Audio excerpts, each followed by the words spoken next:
Geico asks, how would you love a chance to save some money on insurance? Of course you would. And when it comes to great rates on insurance, Geico can help. Like with insurance for your car, truck, motorcycle, boat, and RV. Even help with homeowners or renters coverage. Plus, add an easy-to-use mobile app, available 24-hour roadside assistance, and more, and Geico is an easy choice. Switch today and see all the ways you could save. It's easy. Simply go to geico.com or contact your local agent today. Take the next step toward the career you want, be it business, cybersecurity, healthcare, or more. UMGC can help you get there. No application fee when you apply by August 31st. Visit umgc.edu, certified to operate by Chev. Hey, Ola, it's Miles. Thank you guys for listening to the Men's Room Daily Podcast. Have you heard our newest podcast? It's called The Greatest Story Never Told. Download it today on radio.com. Be sure to subscribe. New episodes are uploaded every Tuesday at noon. Unfortunately, what you're about to hear is real. The members of this radio program are simply not that bright, or what some people would call educated. They are merely stupid. They're not trying to offend anyone on purpose. And all have played doctors on TV.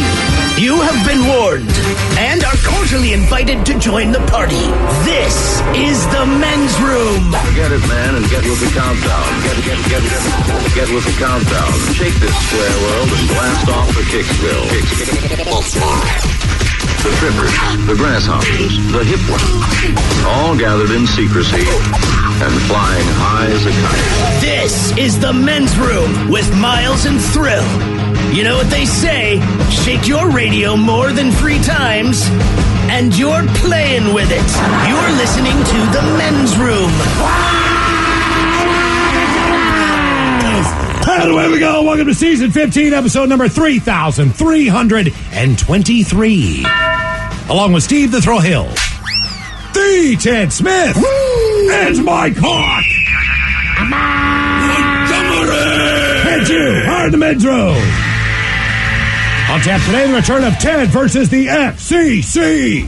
We will play Profile This. Plus headlines, Men's Room Shout of the Day, fun with listener emails, and everyone's favorite, TV Time with Ted. Click, clack, they're going to join. All right, here we go. A dairy farm apologizes to the Hindu community after offering a yoga with the cows class. A new dating site for Tesla owners are maybe looking to get some of that COVID-19 ass. Kids who started fire in Pennsylvania high-rise cooking chicken nuggets, probably using an air fryer. Meth user who tried to sell kid a gas station couldn't have been any higher. And Hasbro Toys recalls the Super Soaker XP20 because 2020. That is all coming on today's very special episode of The Men's Room. And now, here's the question. Hola, bitches. Good day to you and yours. All right, I have some fantastic news on a positive Friday. It's finally over. I'm talking, of course, about the college admission scandal involving Massimo, whatever the hell his last name is, and his wife, Lori Loughlin. Both were sentenced to prison earlier today. Massimo got 5 months, while Aunt Becky got 2 months. Now, both pleaded guilty to fraud charges for paying $500,000 to get their 2 daughters into USC. Actress Felicity Huffman, you might recall, she served 11 days of her 14-day sentence for the same thing.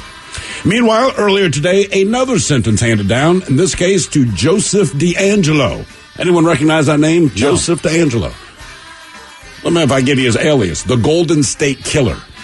He was sentenced to life in prison without the possibility of parole. And frankly, that's really not bad for a guy that, 1, confessed to raping 50 women, 2, admitted murdering 13 of them, and 3, is already 74 years old. But he did say he was really sorry. I'm not making that up. And now we go to Singapore, where a British man, he was busted with marijuana and meth, and drugs are very strongly frowned upon there, but he didn't have to go to prison. Instead, he was stripped naked and flogged 24 times in public. And apparently, from what I've heard of the caning or flogging, a lot of people say it's even worse, but who knows. And then finally, there's the story of young Zayden Ward. He did what any little kid does. He got in trouble at school for interrupting class. Ha, ha, ha. As punishment, his mother made him dance the floss until he couldn't dance anymore. Now, it doesn't sound like the worst punishment, but if you get a chance to see the video, I'm telling you, It is a truly sad and pathetic thing to watch this kid bowl while he's doing his favorite dance. But anyway, this brings us to today's question. We have all gotten in trouble. We have all known people that have gotten in trouble. And it's not the getting in trouble that's the problem. It's the punishment that is the problem. So today's question is this. What did you get in trouble for, and what was the punishment? Be part of the big show. Call 206-421-ROCK. Like the Men's Room on Facebook. Follow us on Twitter and Instagram at Men's Room Live. Text 77999 and send those emails to the Men's Room at KISW.com. Geico asks, how would you love a chance to save some money on insurance? Of course you would. And when it comes to great rates on insurance, Geico can help. Like with insurance for your car, truck, motorcycle, boat, and RV. Even help with homeowners or renters coverage. Plus, add an easy-to-use mobile app, available 24-hour roadside assistance, and more, and Geico is an easy choice. Switch today and see all the ways you could save. It's easy. Simply go to geico.com or contact your local agent today. Take the next step toward the career you want, be it business, cybersecurity, healthcare, or more. UMGC can help you get there. No application fee when you apply by August 31st. Visit umgc.edu, certified to operate by Chev. Everyone is talking about Top Gun Maverick, and it's now the #1 movie in the world. Outstanding. It will leave you cheering. Yes! And is the ultimate summer movie experience. Damn right. Tom Cruise, Top Gun Maverick, rated PG-13. The Men's Room returns with Miles and Thrill. 99.9 KISW. Oh, the Joes, and away we go.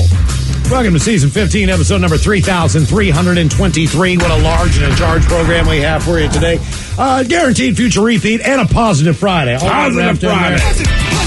Oh, yeah. And the exciting return of Ted versus the FCC. We're going to try to take over the radio station and do a bad Choice Friday thing, but I don't think we got the green light on that one yet. We're still working.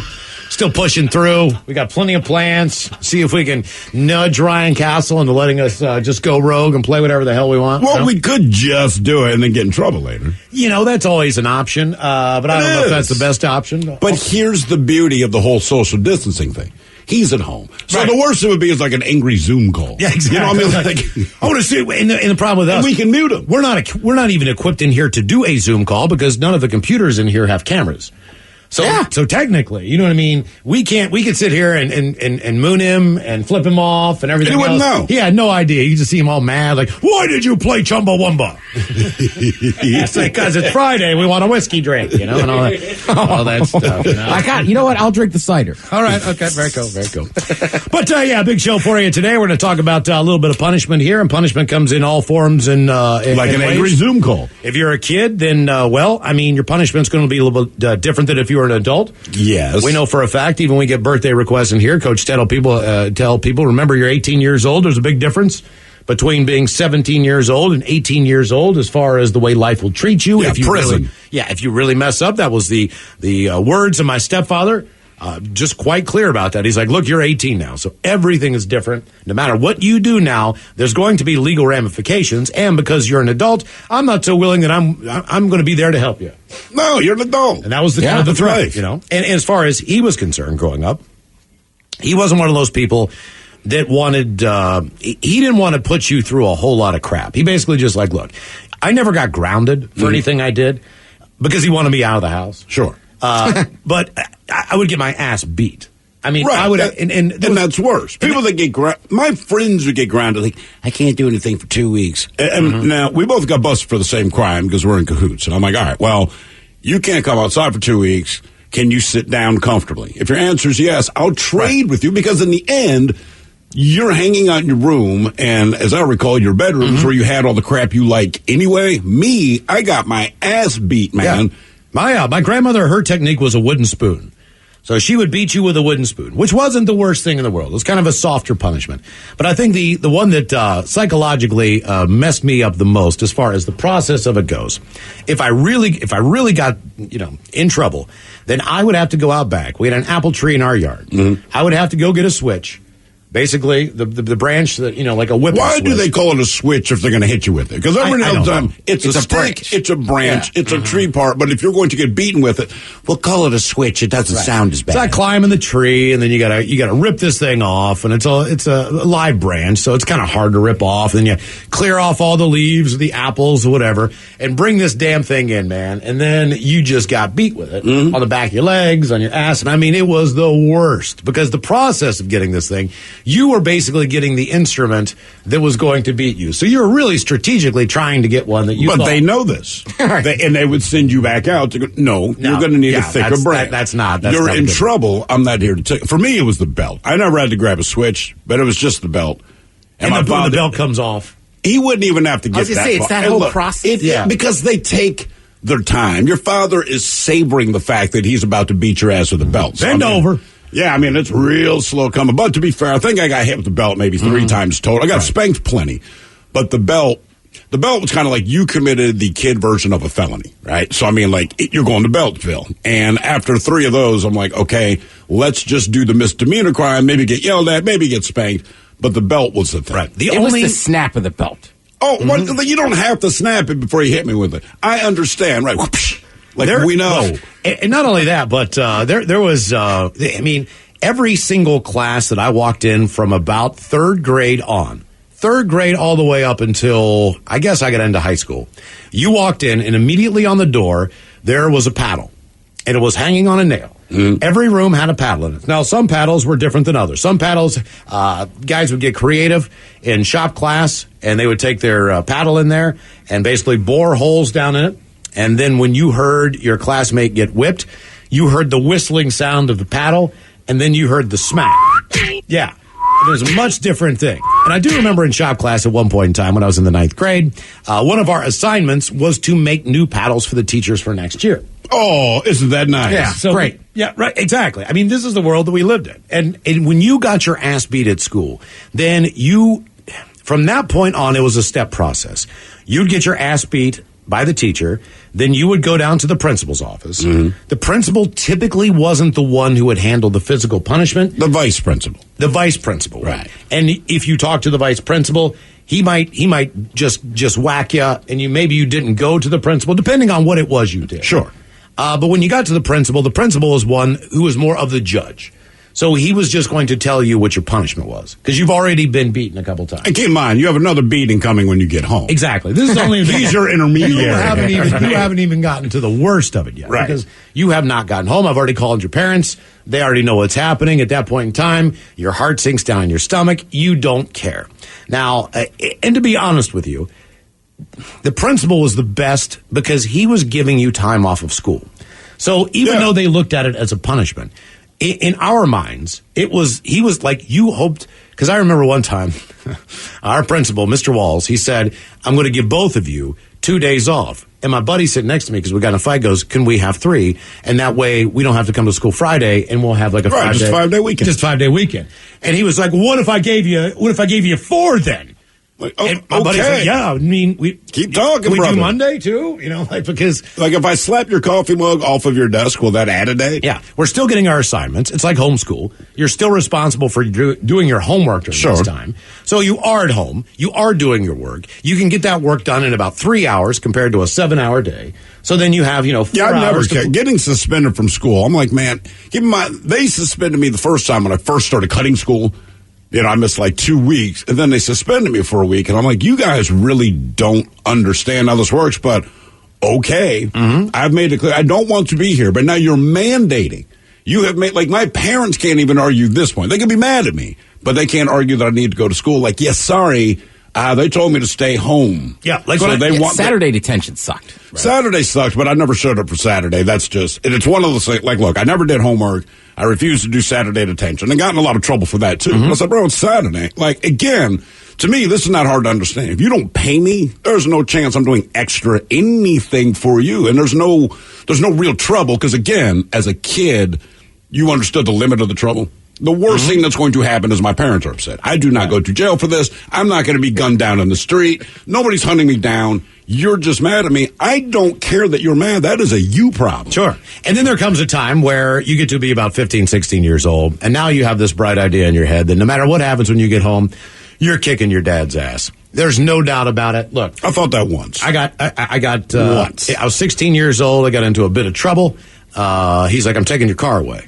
You're not going to be able to use your car. You're not going to have your car privileges. I said, I said, listen here. I said, you told me. You listen here, You listen to me. I said, you told me Listen up. You told me if I wanted a car, I needed to go and make money and pay for one. So guess what I did? I went and made money, and I saved up my money, and I bought myself a car. The car is registered in my name. The insurance is in my name. This is not your piece of property. I pay for the gas. The one thing that you can't tell me to do is the one thing that I own. This is my possession. You told me how to get it. Now you can't take that away. I don't have to live here. I'll go live in my car someplace. If you want to kick me out of the house, that's fine, but you have no say about my car. Now, basically what he was doing was he was getting rid of the remedial labor in his home. So if I left, the grass wouldn't get cut. Right. If I left, his cars didn't get washed. If I left, all these chores that I had, which is a huge list, wouldn't get done. For me, that was like freedom. Of course. So I was fine living out of my car. You know, it's my car. Like, I'm happy about my car. I have sex in my car. I do everything I can in my car. Like, I can live in my car. I don't really care. You know what I mean? And at one point in time, I kind of stood up like, I'm going to kick your ass. And he looked at me, and I realized he's going to beat my ass. You know what I mean? So I kind of just backed down or whatever. But at that point in time, I'm like, no, you can do whatever you want, but you can't do it. And I think that was the first time I ever really stood up to authority in that way. I've stood up to authority, but there were times. The only time I thought, like, all right, physically, I'm going to handle my father, right? You get in that mode. 16, same thing. And I don't remember what I got in trouble for, but when my mom said, I'm going to tell your dad when he gets home, like, she actually meant it this time. Like, I was in that much trouble. So what's worse is if my father's in a good mood, he's whistling. And I remember I hear his car pull up, and he gets out of the car, and he's whistling. And there's nothing worse than ruining a parent's good mood. So I hear him whistle, and then I hear like the muffled conversation. My mom talking about me, obviously, right? But I don't know what she's saying. And I hear my father. I hear him storming up the stairs. Now I'm sitting on the edge of my bed because I know he's coming into my room. And I'm not worried about this. I've been waiting for this all day. And in my head, I have psyched myself up to the point, all I can think is, this old man does not know what he's in for. I'm going to beat his ass. If he's got a problem, man, I'm going to show him what's up. You know, there's a new man in the house. It's that simple. My bedroom door flew open, and I swear this on my life, he did it with his mind. Because my door flew open, his hands were in his pockets. So I don't know how he opened the door, okay?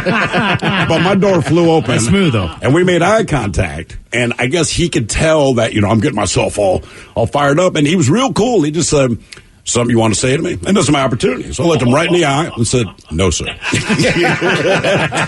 And just took my man, every bit of self-preservation, said, don't say, he wants to kill you right now. Aunt Becky is going to prison. My bad, sir. Yeah. I'm sorry. Only for 2 months, actress Lori Loughlin of Full House fame received the sentence today over her role in the college admissions scam. Whoa. She was also in Fuller House. Give her credit, man. Oh, that's a good point. Yeah, she's very. Prior to her sentencing, her husband, Massimo Giannulli. Come on, Miles. I heard you listen to it 3 times. Yeah, I got it. Massimino Giannulli, right? That's not right?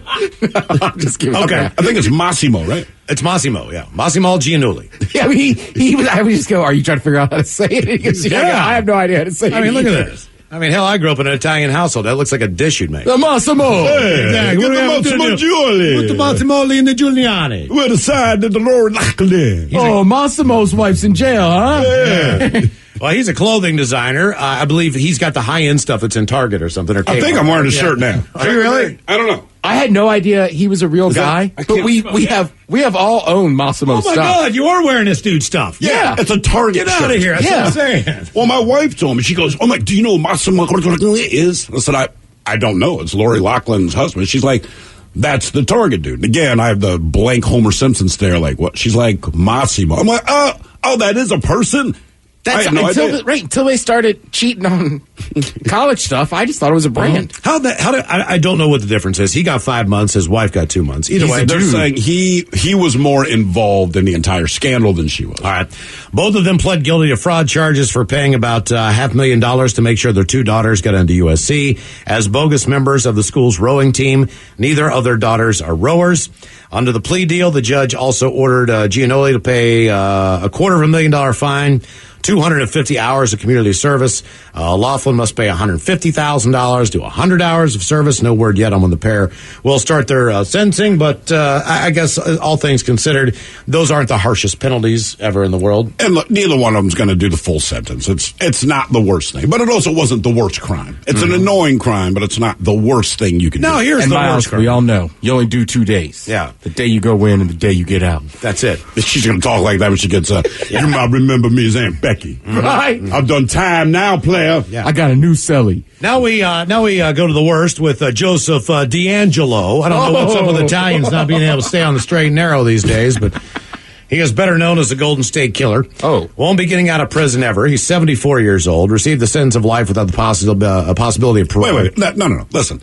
He's 74. I'd say go give him life in prison, which is 50 years. You have to do, at least 1/3 of your sentence before you're eligible for parole. He'd be 91 by the time he's eligible for parole. He is a former police officer in California. A decade-long string of murders, sex attacks, told victims he was truly sorry in court, and I'm sure that went over well. To avoid the death penalty, he had pleaded guilty to 13 murders and 13 rape-related charges for crimes between 1975 and 86. In all, he admitted to having 87 victims in more than 50 crimes in 11 of the state counties. Jesus. I've listened to your statements, each one of them, and I'm truly sorry to everyone I've hurt. Thank you. Apology accepted. No problem, bro. Oh, that's all we needed to hear. You're good, man. You're good. Yeah, water under the bridge. Yeah. Let's see here. What else? What else is it? I'm truly sorry to everyone hurt. Thank you, Your Honor. His case is the subject of an HBO documentary, I'll Be Gone in the Dark. That is based on the investigative book by the late Michelle McNamara. That was the wife of comedian Patton Oswalt, who died 2 years before his arrest in 2016. Our question, what did you get in trouble for, and what was the punishment? 206-421-ROCK. Hello, Robert. Welcome to the men's room. Hola, fellas. Hola. All right, so I'm 41 now. I was about 8 years old, and I decided to shoplift some cassette tapes. What tapes were you grabbing, by the way? Were these blank tapes? All I wanted was some Def Leppard, man. I really just wanted some Def Leppard music. So I shoplifted Def Leppard cassette tapes, 2 of them. Which albums? Well, I do not remember, unfortunately. Probably Pyromania had to be one. Possibly High and Dry. I'm okay, because I'm going to judge you if one of them was... yeah, but you got to remember... Hysteria? Hysteria. God, I hated that album. You think that when you see the size of a regular cassette tape, it's probably 5 inches by 2 or 3 by whatever it is. It's a small thing. But the way they kept you from shoplifting these things is they put them in these long plastic things. Yeah. That were it was a cassette jail. You couldn't figure out how to break into these. Because people like our friend Robert here were otherwise just stealing them with ease. So to stick these things down your pants, I mean, they drop down about 10, 15 inches in your pants. I would know because I used to steal cassettes. Highly uncomfortable. Yes. So I stole these cassette tapes. I got to enjoy them for a few days. My dad caught on, and he saw through my story. And I'm sure I got grounded, but the punishment that had the biggest impact is that he took those cassette tapes, and instead of taking me back to the store to return them with a note or something, he smashed them with his steel-toe boot. And that crushed you worse than if you would have had to have returned them? He smashed music. That was terrible. Okay. Yeah, I guess at that age, no, man, it's Def Leppard. This is why you needed a double cassette deck. See, you could have copied one of those things and then hit them and still had your music. It was the original bootlegging, man. Yeah. Good point. And Metallica wasn't even pissed off if we did that. Yeah, that's true. You know what I mean? We could tape as many other... Yeah, that's what we did. We traded tapes and we copied them. Every tape I got, though, and look, I work in radio now, so I understand, but every time, dude, check out this new song. The first thing you heard was... on KISW 99.9, and then the song was because we take stuff off the radio. Yeah, constantly. That's how you I used to buy CDs for $5 out of a guy's backpack. Was he stealing them, or were they bootleg? Bootleg. Bootleg? Okay. Did you ever steal any music? I don't think so. Man, I stole a ton of music. I don't think I actually stole music. I mean, I stole plenty of crap out of stores when I was a kid, but not music. Not in a music. I stole a lot of porn magazines. Not in a music store. I never stole music in a music store. Oh, stealing like CDs from somebody else? I definitely did that. Okay. Oh, what, you mean like from someone's home? At a party? Yes. What did you grab? Some dude had a party, and we didn't...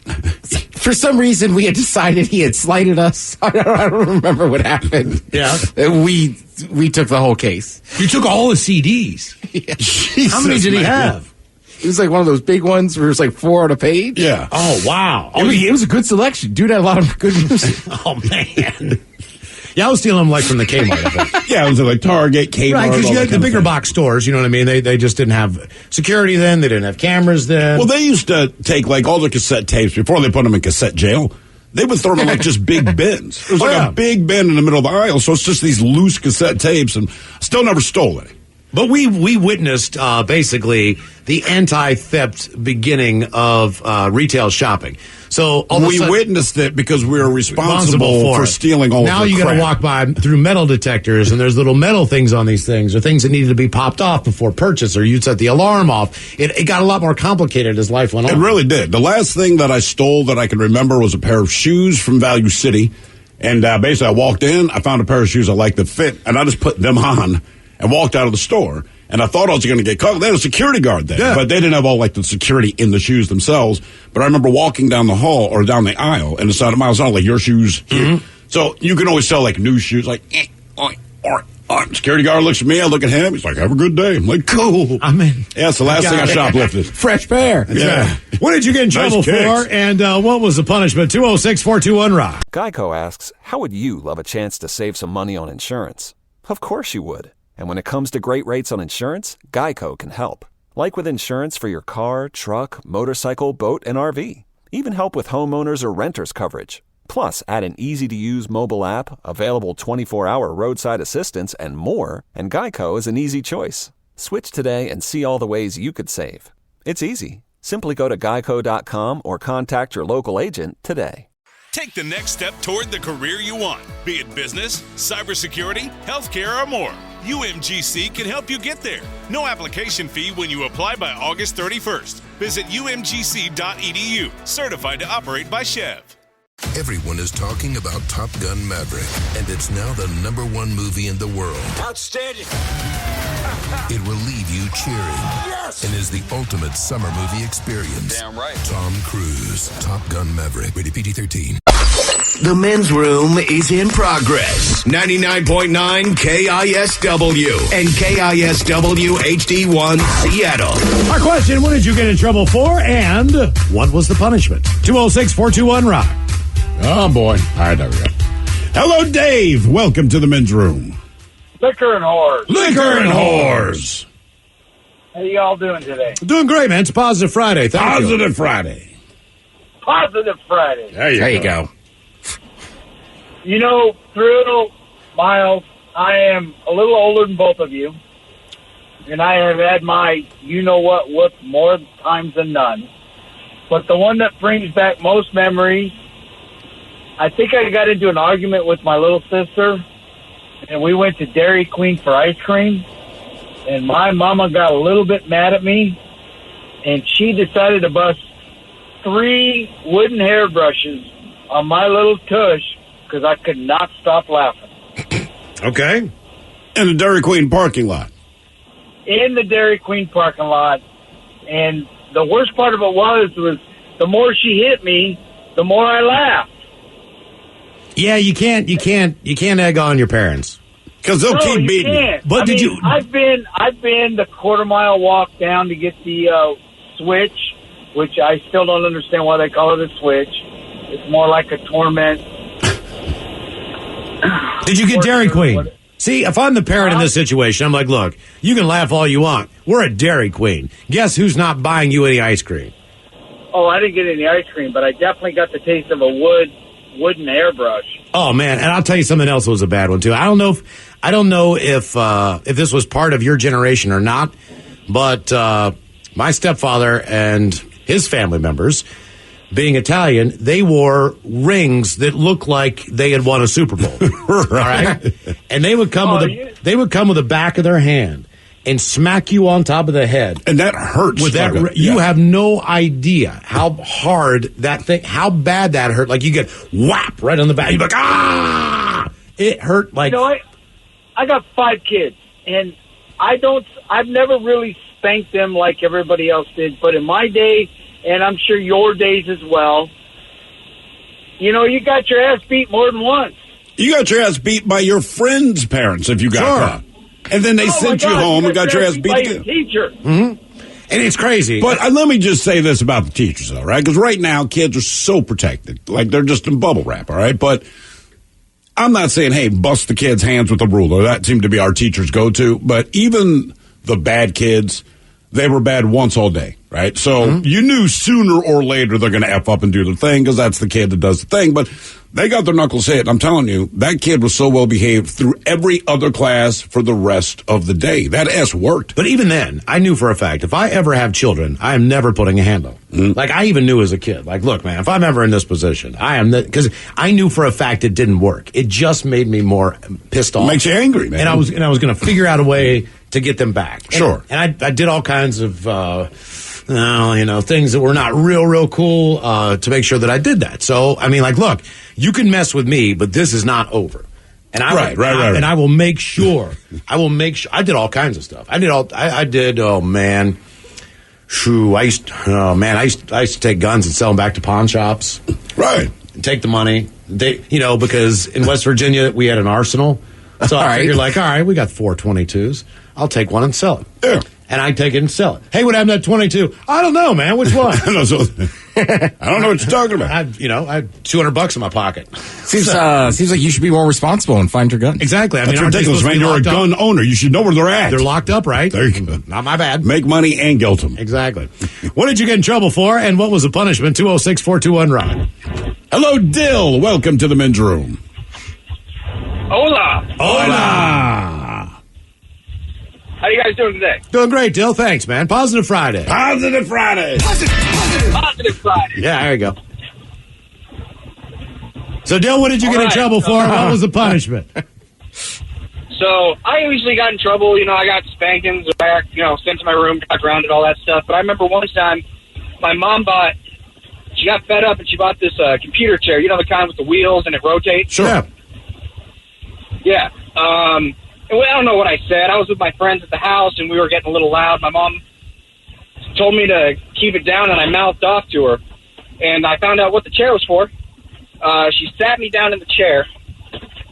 She sat down in the chair. And then she told me to come over. She grabs my hand and holds it above my head, and she pulls my pants down so I'm just in my drawers. And she starts spanking me, and I try to run away. But I'm spinning in a circle because she's sitting in this chair. And so I try to run away from her outward, and the chair just followed me. So I'm just running around the house, and she's just behind me holding my arm like a butt paddling Xavier. Mm-hmm. It was a bad time. Like a chariot. I don't think I mouthed off to her again. Oh, no. Mom was never the problem for me. I felt like I could give my mom a little bit of lip, but ultimately I knew that that's not where the punishment's coming from. Well, I think that's universal. Even when I get home now, the kids will have done whatever it is they've done. I gave my wife's side of the story, and I found that when I go to speak to them, one, she's already said, hey, your dad's going to talk to you. And keep in mind, most of the time, you're kind of laughing before you go and talk to your kids. Like, they did what, man? Like, Jesus Christ. You can't help it. But what the kids don't know is that on some level, you do think that what they did was kind of funny. Because when I roll in, I just do the mean mug. But the first thing is always like, hey, come here. I need to talk to your ass. Go to your room, right? So, and you leave them in there like 5 minutes, smoke a cigarette, watch some of the news. Because whatever they're telling themselves in the room is so much worse than anything that's going to come out of my mouth. So I just try to put my voice a little more bass, and you just keep eye contact. That's one thing. Like, you must maintain eye contact with me through this entire conversation, and generally these things go away. And I don't know why they listen to you. It's like because they're scared. That's why. Same reason to listen to my dad. But now that I'm a dad, I realize how many times the reason it took him a minute to talk to me because he had to finish laughing about what I did before we walked in the room. Like, you can't crack that smile with them because once they know that you actually find it kind of funny, then it's over with. That's it. I mean, the closest I can get to really being me and my kids is telling them what my parents did to me in similar situations, and they can't believe it. And about a year ago, I guess, I don't even remember what it was, but it's just one of those things where I am effing pissed off at them, right? So I'm giving them lip about whatever the hell it was. And I was like, you know what, man? And you guys don't even know this. I'm like, you're getting off easy because if I had done this at your age, Pop, that real nice guy that you guys think is so funny, he'd have beaten the living hell out of me. And they're like, Pop. I'm like, yes, you know him as this nice old man. I'm like, that is not how he was. I'm telling you right now. If you did to him what you just did to me, he would have beaten you half to death. But they don't even believe it. Even if you get beat by a belt when you get home, the worst punishment in my mind, and this is a good thing about being on a team, and one of the worst things about being on the team, is the coach. So a coach's punishment to me was always the worst because it was not necessarily always directed at something that I did. Maybe we had an offensive lineman jump off sides, or maybe we didn't get down the court fast enough, or whatever. But the coach would basically kill you by the end of the practice. Oh, yeah. So for sure. You would run nickel dimes in basketball. You'd run nickel dimes in football, which means you go touch the 10 with your hand, you come back to the goal line. You go to the 20, you go to the goal line. You go to the 30, you go to the goal line. He would make us puke. He would put us in Oklahoma drills. He would absolutely ruin your life. By the time you got home, you didn't even want to eat dinner. Right. You were so sick, you know what I mean? Like physically ill from the punishment. And I mean, it was good team building, I guess. But it typically, if one person effed up, then everybody had to get down, do push-ups, do sit-ups. But that's the best way to do it, right? Because it's look, I'm not being mean. You guys will take care of that. Right. Right? Because I assume once you got into the locker room, like, hey, Jones! Mm-hmm. You know and that continues into the NFL. I mean, the same NFL, thing military. True. I mean, the worst practice I ever had in my life was in 8th grade for baseball, because these other two idiots stole sodas. So then Coach Prada found out about it, and they sat there, and for 2 hours, we ran and did push-ups and sit-ups. And what did you guys say to those two? Choice words. Yeah, I was going to say that. Right, let people police themselves. You know what that one idiot does now? What's that? Owns a Michelin star restaurant. He's a very good chef. Really? Like when you're bitter about it. Yeah. Right. We were stole the soda. No, he's a chef. And apparently doesn't give anybody a discount. Yeah, we were in a bar one you night. should at least get a free soda. Right. We were in a bar one night. We're doing those sprints. And I can't remember what the deal was, but I don't know if my buddy said something to the bartender that was not cool. I can't. Or you did? No, I didn't. This was not on me.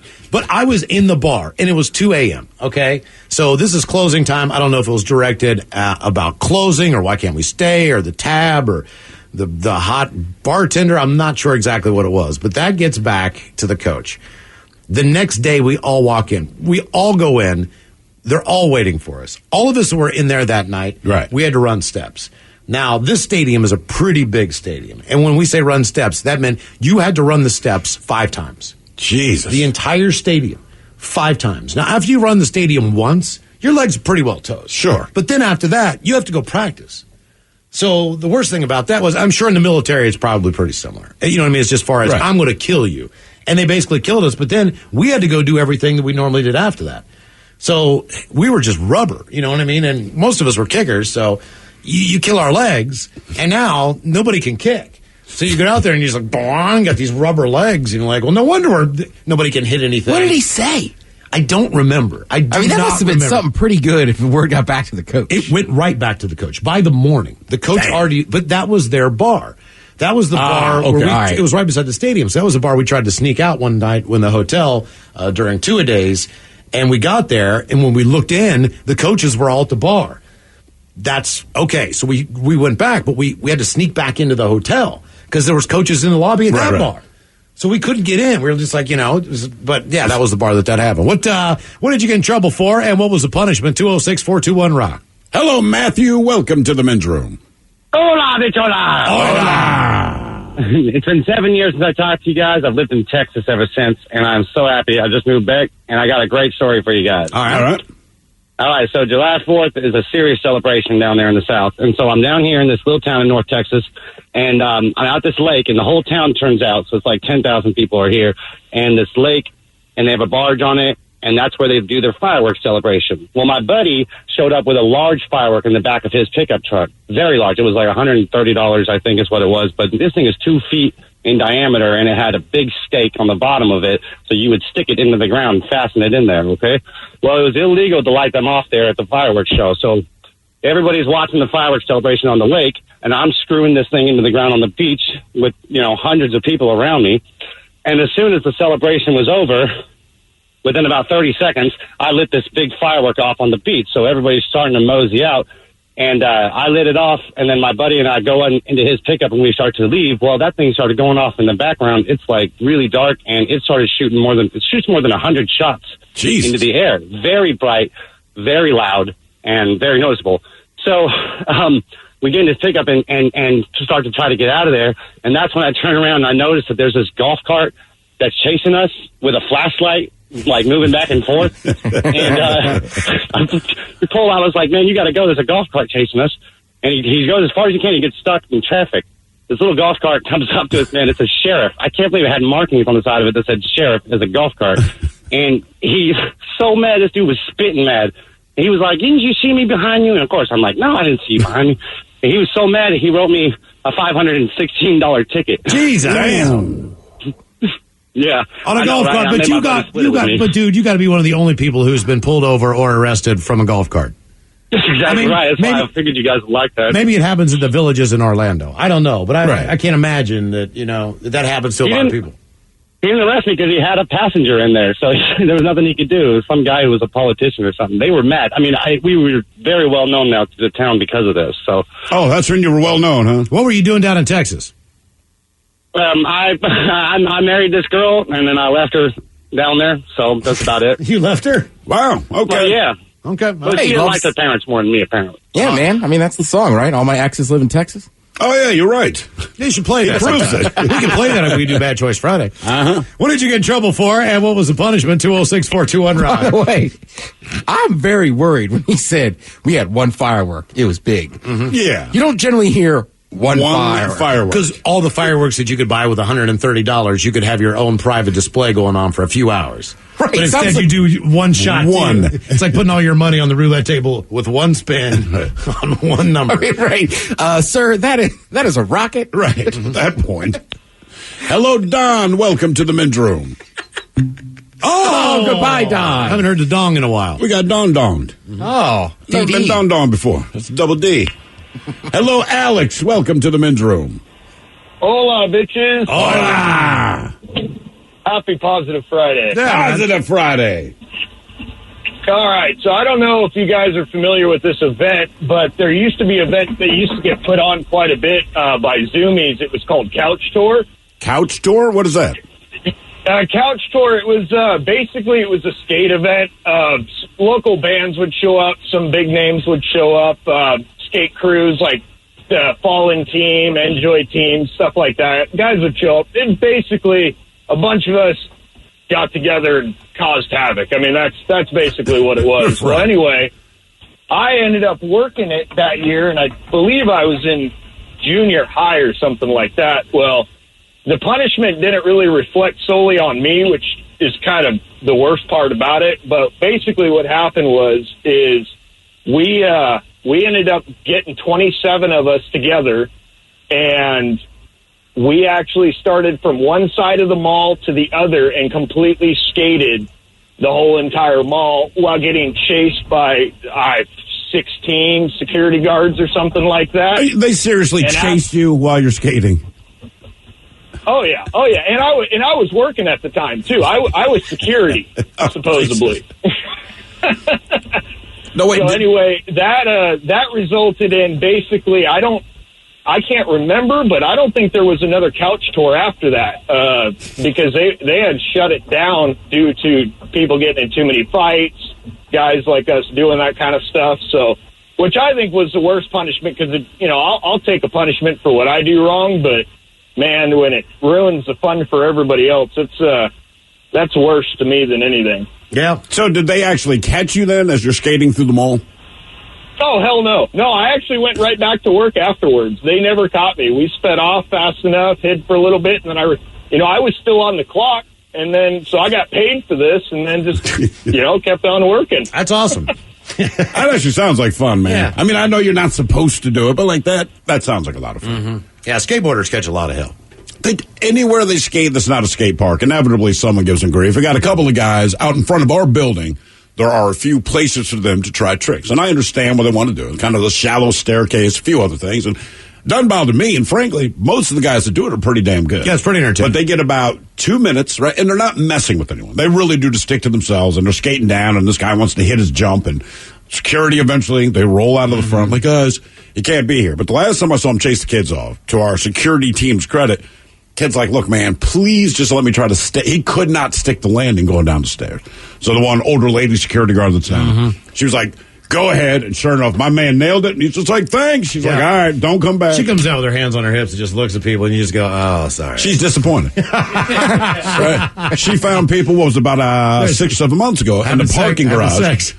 In the parking, and so she's telling us, I just busted 2 people having sex in the parking garage. We're like, well, what do you do? And she's like, well, I made them leave, but they're disgusting. They didn't put down a towel or anything. I mean, if you're going to have sex in the parking garage, at least lay something down. And we realize, like, she's mad because you're dirty, not so much. Right. She thinks you're a filthy disgrace. Who does that without a blanket? Yeah, didn't their knees hurt? Yeah, right. What did you get in trouble for, and what was the punishment? 206-421-ROCK. Geico asks, how would you love a chance to save some money on insurance? Of course you would. And when it comes to great rates on insurance, Geico can help. Like with insurance for your car, truck, motorcycle, boat, and RV. Even help with homeowners or renters coverage. Plus, add an easy-to-use mobile app, available 24-hour roadside assistance, and more, and Geico is an easy choice. Switch today and see all the ways you could save. It's easy. Simply go to geico.com or contact your local agent today. Take the next step toward the career you want, be it business, cybersecurity, healthcare, or more. UMGC can help you get there. No application fee when you apply by August 31st. Visit umgc.edu, certified to operate by Chev.